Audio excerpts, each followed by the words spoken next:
Hello students. आज MPPSC में बहुत सारे बदलाव देखने को मिल रहे हैं।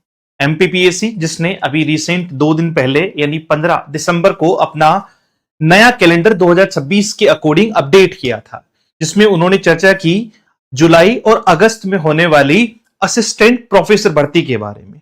उसी असिस्टेंट प्रोफेसर भर्ती का सबसे पहला माध्यम है सेट एग्जामिनेशन, यानी आपका राज्य पात्रता परीक्षा। अगर आप यूजीसी नेट क्वालिफाइड हैं या आपका नेट सेट आप कहीं से भी क्वालिफाइड हैं तो आप असिस्टेंट प्रोफेसर एग्जामिनेशन में बैठ सकते हैं। सेट एग्जामिनेशन 2025 के रिगार्डिंग बहुत सारी चीजों में मैं आपसे जो है वो बात करने वाला हूं।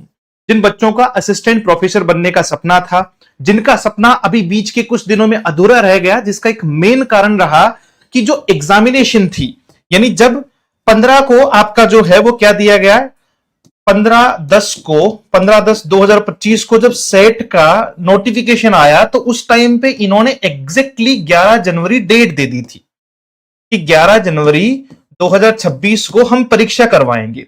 और इसी वजह से बच्चे को लगा कि सर बहुत कम टाइम है, 2-2.5 महीने में उतना बेहतरीन या इतने लंबा सिलेबस जो है वो मैं कवर नहीं कर पाऊंगा। हालांकि कुछ प्रयास भी रहे और कुछ जो है वो विफलताएं भी रही, बट कुल मिला के अब बहुत सारी चीजें आपके लिए पॉजिटिव लेकर आया हूं। आप ध्यान से सुनिएगा। सबसे पहली बात, जिन लोगों ने सेट एग्जामिनेशन का फॉर्म नहीं लगाया था तो खुशखबरी यह है कि दोबारा फॉर्म रीओपन हो गए हैं। दूसरी बात कि एग्जामिनेशन डेट 11 जनवरी की बजाय जो है वो उसे पोस्टपोन कर दिया गया है। अब वो आने वाले 1 से 1.5 मंथ बाद में, यानी लगभग फेब लास्ट या मार्च फर्स्ट में होने की आशंका है। डिपेंड्स ऑन द बोर्ड कि वो कब लेता है और कब नहीं लेता है। बट आप ये मान के चलिए कि 1 जनवरी तक तो फॉर्म भरवाएंगे, तो फिर उसके बाद में फॉर्म भरवाने के बाद में भी तकरीबन 30 से 45 दिन का समय अगर देंगे तो लगभग हम फरवरी लास्ट मान सकते हैं। डन। फॉर्म वास्तव में शुरू हुए हैं या सर आप माहौल बना रहे हो, तो दोनों ही बातों को कंफर्म कर लेते। साथ में मैं आपको यह भी बता देता हूं कि क्या क्या इसमें जो है वो एलिजिबिलिटी क्राइटेरियाज आपके रहने वाले हैं।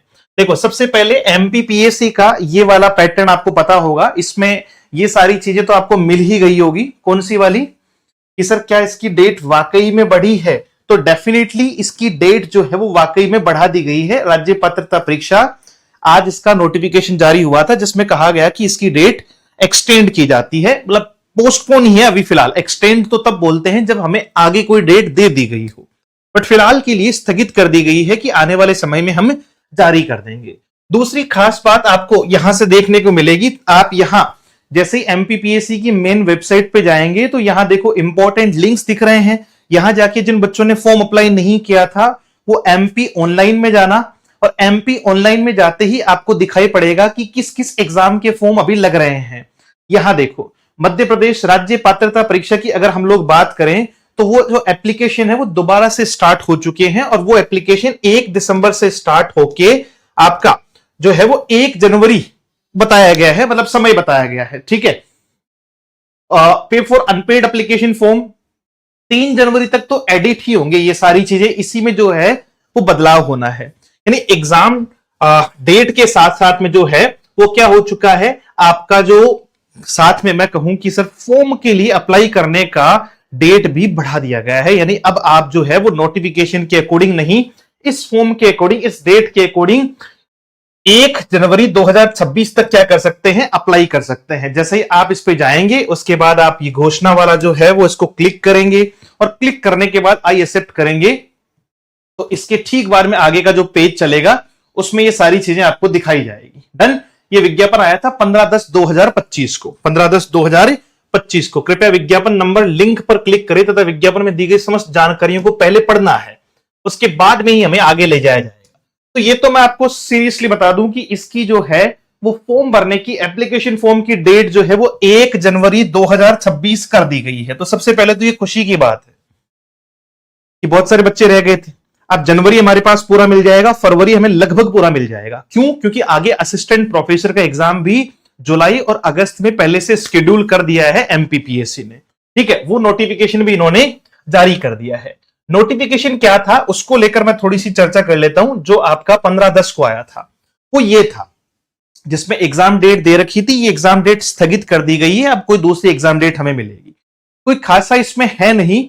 कौन बच्चा पात्र है और कौन बच्चा पात्र नहीं है इसके बारे में अगर चर्चा करें तो सबसे पहले तो इसकी जो है वो फीस को लेकर जो है वो चर्चा की गई थी कि अगर आप मध्य प्रदेश के मूल निवासी हैं तो 250 रुपए आपको अनुसूचित जाति जनजाति उनके लिए, और अन्य श्रेणियों के लिए 500 रुपए और 50 रुपए त्रुटि सुधार के लिए आपको देने होंगे। ठीक है भाई, विलंब करके डालोगे तो फिर 3000 रुपए इसको देने होंगे, लेकिन अब विलंब नहीं माना जाएगा, अब रीओपन हुए हैं।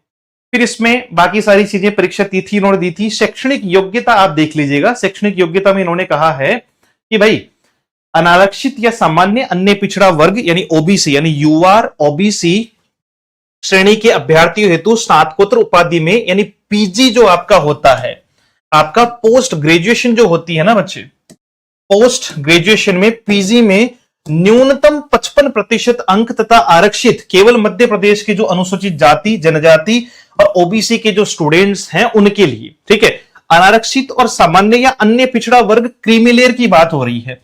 देखो दो होते हैं, एक क्रीमी होता है, एक नॉन क्रीमी होता है। तो जो गवर्नमेंट जॉब में है जिनके फैमिली में, तो वो तो क्रीमी में काउंट होते हैं, अदरवाइज नॉन क्रीमी में काउंट होते हैं ओबीसी वाले। तो यूआर वाले जो स्टूडेंट्स हैं उनको तो 55% उनके मास्टर्स में होना चाहिए, और जो बाकी कैटेगरी के स्टूडेंट्स हैं उनके लिए 50% मास्टर्स में होने चाहिए।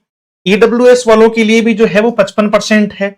ऐसे अभ्यर्थी जो स्नातकोत्तर के अंतिम वर्ष में अध्ययनरत है, सुन लो, बाद में बहुत सारे जो है वो कमेंट्स करोगे, अगर आप फाइनल ईयर के स्टूडेंट हैं तथा जिनका स्नातकोत्तर अंतिम वर्ष की परीक्षा परिणाम घोषित नहीं हुआ है, या तो आप फाइनल ईयर के स्टूडेंट हैं या अभी एग्जाम का आपको जो है वो रिजल्ट नहीं मिला है, परीक्षा जो है वो प्रतीक्षारत है, वे सभी अभ्यर्थी प्रावधिक रूप से परीक्षा में सम्मिलित होने के लिए अहर है, यानी आप एग्जाम में बैठ पाएंगे, आप एग्जाम दे पाएंगे। Is it?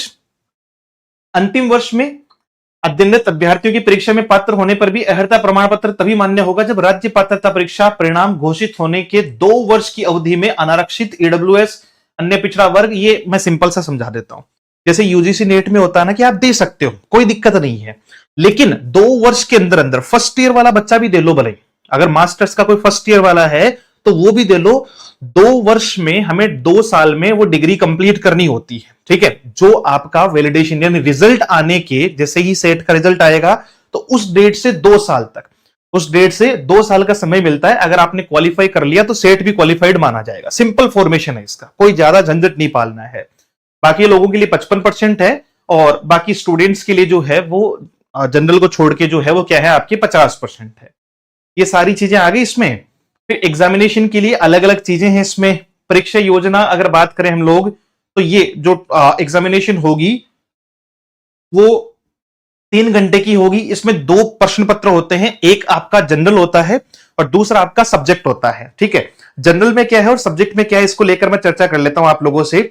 प्रथम में 50 क्वेश्चन होंगे, 100 मार्क्स का होगा। दूसरा जो वैकल्पिक, आप इंग्लिश से हैं, जो है वो ज्योग्राफी से हैं, केमिस्ट्री से हैं, जो सब्जेक्ट आप चूज कर रहे हैं उसका, तो उसके 100 क्वेश्चन 200 नंबर के आपके होने हैं। 3 घंटे यानी 180 मिनट आपको मिल जाएगी। ठीक है, हर के 2 अंक होंगे।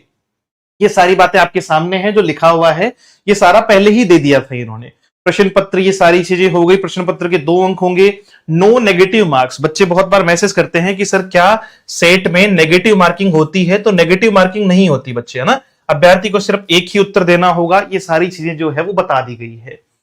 ये लो भैया, बस सिंपल सा है। अब कौन कौन से सब्जेक्ट से आप दे सकते हो, ये आपके स्नातकोत्तर के सह विषय होने चाहिए। सह विषय में आपको बता दूं कि अगर आप केमिकल साइंस से दे रहे हैं, ये ऐच्छिक द्वितीय प्रश्न पत्र हैं, तो जनरल पेपर जो है वो टीचिंग या रिसर्च एप्टीट्यूड में आपके मतलब इस वाले पार्ट में से, यानी अगर आप केमिकल साइंस से देना चाह रहे हैं तो फिर जाहिर सी बात है, अगर आप केमिकल साइंस को सेकंड वैकल्पिक जो है वो पेपर मान रहे हैं तो इनमें से आपको देखना है। ठीक वैसे ही आपको कॉमर्स है, आपका क्रिमिनोलॉजी है, इंग्लिश है, बहुत सारी चीजें हैं। आपको टोटल मेरे ख्याल से 31 है, हाँ 31 सब्जेक्ट से आप क्या कर सकते हैं, सेट एग्जामिनेशन दे सकते हैं। और उसके बेसिस पे असिस्टेंट प्रोफेसर एग्जाम आएगा। असिस्टेंट प्रोफेसर कब होगा ये भी मैं आपको बता देता हूं। तो सबसे पहले तो जो बच्चे अभी तक फॉर्म भरने में असफल रहे थे, फॉर्म अप्लाई कर दो फटाफट से, बिना झंझट के जो है वो, बिना सोचे समझे आराम से जो है वो अभी से लेकर एग्जामिनेशन के 70 डेज मिनिमम आप मान के चलो। और ये वो आपका असिस्टेंट प्रोफेसर के लिए है कि जब हम सेट क्वालिफाई कर लेंगे तो 3 3 चरणों में 6, 7, 8 नंबर का पॉइंट देखो। ये असिस्टेंट प्रोफेसर का एग्जाम है जो अभी रिसेंट अपडेट हुआ है कैलेंडर में। ये 12 जुलाई को, 2 अगस्त को और 30 अगस्त को 3 चरणों में इसको पूरा करवा लिया जाएगा, यानी इसके जस्ट बाद में असिस्टेंट प्रोफेसर आएगा। अब जो बच्चे असिस्टेंट प्रोफेसर और सेट एग्जामिनेशन की तैयारी कर रहे हैं इंग्लिश से, बाकी लोगों के लिए टेस्ट सीरीज हम जो है वो चालू कर रहे हैं और बैचेज हमारे पास में स्पेशल चलते हैं इंग्लिश के। तो अगर आप बाकी सब्जेक्ट से हैं तो आप व्हाट्सएप पे मैसेज कर सकते हैं टेस्ट सीरीज के लिए, और अगर आप इंग्लिश से हैं तो ये जो बैच है वो तो है सेट के लिए, वो तो है किसके लिए, सेट के लिए। और हमारे जो बच्चे ऑलरेडी सेट में हैं पहले से, उनको एक अच्छे डिस्काउंट पे हम लोग असिस्टेंट प्रोफेसर का बैच भी दे रहे हैं। तो आप अभी जो है वो व्हाट्सएप कर दीजिएगा इस नंबर पे। ये तो अपना एप्लीकेशन है, डाउनलोड कर लीजिएगा, व्हाट्सएप कीजिएगा 74109286 और 96 पर, जिसमें आप कॉम्बो अगर परचेज करेंगे सेट प्लस असिस्टेंट प्रोफेसर का तो आपको बहुत वर्दी रहेगा, यानी आपको बहुत ज्यादा अमाउंट उसके लिए पे नहीं करना होगा। ये हमारी तरफ से अभी शुरुआती दौर में असिस्टेंट प्रोफेसर एग्जाम में स्टूडेंट्स के लिए एक फाइनेंशियल हेल्प है जो हम कर पाएंगे। डन। तो आप में से जो भी इंग्लिश विषय से असिस्टेंट प्रोफेसर की तैयारी कर रहे हैं, जिनका पहले से सेट क्वालिफाइड है या जो पहले से यूजीसी नेट क्वालिफाइड है, तो वो लोग असिस्टेंट प्रोफेसर के लिए जुड़ सकते हैं। और जिनको सेट प्लस असिस्टेंट प्रोफेसर दोनों करने हैं तो उनके लिए कॉम्बो बैच आपको जो है वो अवेलेबल करवा दिया जाएगा। आप एक बार इस नंबर पर मैसेज करके छोड़ दीजिएगा कि कौन सा बैच आपके लिए बेहतर होगा या कौन सा बैच आप डिमांड करते हैं। वैसे ऑलरेडी सेट का बैच चल रहा है, ठीक है भाई। असिस्टेंट प्रोफेसर का न्यू शुरू होगा बिल्कुल जीरो से। Thank you so much, have a great day, see you soon in the next session. जय हिंद।